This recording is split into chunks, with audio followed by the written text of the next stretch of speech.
Hey guys, let's get more news about Lakers, but first, don't forget to subscribe to the channel and leave a like. Lakers land on Giannis preferred trade list, report. The Los Angeles Lakers landed on Giannis Antetokounmpo's preferred list should he ask out of the Milwaukee Bucks. The Ringer's Howard Beck dropped the latest rumor surrounding Antetokounmpo's potential landing spots on the Zach Lowe Show podcast on Tuesday. I poked around a little bit a few days ago and the initial thing I got from one person was just like some rumblings that it's already just the big cities, one of the LA teams or one of the New York teams or maybe Miami, not a big market, but a glamour market, mid-size market, Howard said. I think they threw Chicago in there. I can't remember if Houston came up. It should. So first is like, where does Giannis want to go and do they honor that? Because again, back to Damian Lillard, you're not obligated to honor it. There is no bigger market than Los Angeles and the Lakers, who can help Antetokounmpo grow his burgeoning business portfolio on top of enhancing his chance to win a championship. The Lakers are looking for a lob partner for Luka Doncic. Antetokounmpo will easily fit that role and more. However, the Lakers are short of draft capital. Any Antetokounmpo trade package would start with Austin Reaves, whom the Lakers highly value and made untouchable in past trade talks, including the Doncic deal. Antetokounmpo will turn 31 in the middle of next season. The Bucks have no draft capital to reshape the roster around him this offseason.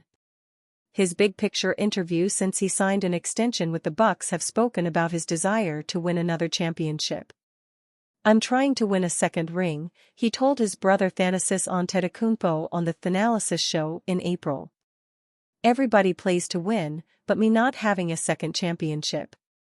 I look back at my career, and everybody can say, he had an amazing career, first ballot Hall of Famer, but me personally, if I'm not able to win a second ring, I'm letting down myself.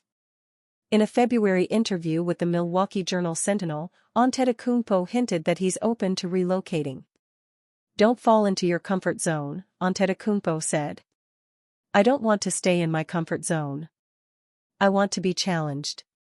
And if the challenge is here, which it is right now, we have a real challenge, people don't respect us, we have a good group, it's good. But we might not have a challenge one day. We might be rebuilding as a team, or we might not be chasing nothing. So, will my individual athlete be more important than the championship? This is a thing that maybe some players make a mistake. They stay in the place maybe too long. Former NBA player Carlos Boozer urged Antetokounmpo to join forces with Doncic in Los Angeles if he wants to win a second ring.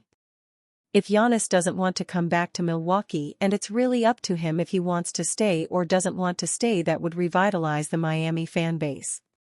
But for me, if I'm Giannis and I don't want to go back to Milwaukee, maybe you go play with Luka, if you want to win, Boozer said on ESPN's Get Up on April 29. Antetokounmpo's future in Milwaukee became murky after their third straight first-round exit and Damian Lillard's season-ending Achilles injury. The Bucks are out of draft capital and have no financial flexibility to retool the roster around Antetokounmpo this offseason. LeBron taking a pay cut could solve all the Lakers' problems. The Los Angeles Lakers, as presently constructed, are not close to title contention. That much was made heartbreakingly clear after they were just hit with the gentleman's end of the broom by the Minnesota Timberwolves in the first round of the NBA playoffs. The Lakers have Luka Doncic, LeBron James and Austin Reaves, but they're in dire need of a true center and multiple players that can be counted on to defend and space the floor. Those things aren't cheap in today's NBA, and President of Basketball Operations Rob Pelinka has to worry about the cap with every move he makes.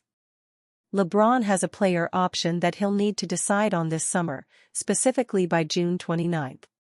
It may sound unlikely, but Lakers fans are hoping that he opts out and comes back with a reduced salary. This would facilitate the moves that need to happen to give LA a better shot at its 18th title. Is there any chance of that happening? LeBron has done everything in his power to inject himself into the GOAT conversation. It's unnecessary, of course, as his career accomplishments more than speak for themselves. Still, he knows deep down that the biggest thing separating him from Michael Jordan is rings. MJ has 6, LeBron has 4, and time is running perilously short to make up ground. LeBron stands will point to his 10 finals appearances, but nobody wants to hear how close you got to the top of the mountain, they want to know if you reached the summit. Even if he doesn't get to 6 rings like MJ, getting within 1 could take the sting out of that argument and give him a much better case in the GOAT discussion. To that end, one Reddit user put forth a proposal: instead of opting in next year for $52 million, come back for $40 million instead. Obviously it's still a ton of money, even in this economy, but that extra wiggle room could allow the Lakers to bring in multiple bigs that could make a difference, such as Nick Claxton, Steven Adams, and/or Clint Capella. Are they enough to transform the Lakers from first-round flameouts to finals contenders? There's only one way to find out. Former Defensive Player of the Year named as top Lakers trade target. The Los Angeles Lakers head into the offseason with an obvious need: center. There were already concerns about the position before the playoffs, and the team's round 1 loss to the Minnesota Timberwolves only further proved how big the need is. Luckily, there should be some interesting options available to Los Angeles. However, if they really want to upgrade the center position, they may have to look at the trade market instead of free agency. Andy Bailey of Bleacher Report listed the top center targets for the Lakers this offseason, and Memphis Grizzlies big man Jaren Jackson Jr. was atop the list. Jackson is one of the league's best rim protectors and shot blockers, Bailey wrote. One of his few weaknesses, rebounding, is a strength of Luka's. And unlike some of the other options above, Jackson isn't just a threat as a roller out of ball screens. He's a pick-and-pop option who can keep the lane clear for Luka's drives, too. Of course, Memphis would have to play ball for this possibility to become reality, and it may be intent on building around Jackson going forward. But again, if the Grizzlies look at the results of the last couple seasons and choose to start over, LA can at least present a competitive offer for JJJ. Jackson would be one of the best center options the Lakers could find. Not only has he averaged over 22 points a game the last 2 seasons, but he was also the NBA's Defensive Player of the Year in 2023. Not to mention that he's only 25 and has played in over 60 games in each of the last 4 seasons. However, he's likely going to cost more than what the Lakers were willing to give up to get Mark Williams.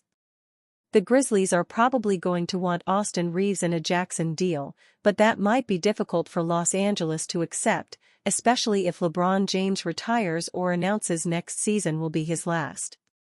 Perhaps a package centered around Dalton Knecht, Rui Hachimura, and draft picks would be appealing to Memphis. Jackson is one of the best centers in the NBA, but the Grizzlies aren't going anywhere. Landing a couple of first-round picks from the Lakers would have to at least get them to listen. The Lakers know they need a center, which was proven by the failed Williams trade before the deadline. That would have set the team up at the position for years, but Williams' injury history was too much for Los Angeles to accept. Regardless, General Manager and President of Basketball Operations Rob Pelinka knows that they have to address the center need this offseason. It's very clear, and it was clear then and we spoke to it, that this team and this roster needs more size and needs a center position, Pelinka said. That's a very clear and obvious byproduct of trading potentially the best big in the league to Dallas to get a point guard. Of course that's going to open up a huge hole. As I said before, the trade deadline and the moments up to it don't allow you the requisite time to explore every single unturned stone to add a big to our roster. We just didn't have the time after the Luka trade, but now we do. And you fan? What do you think about Jaren Jackson's situation? Write to us in the comments.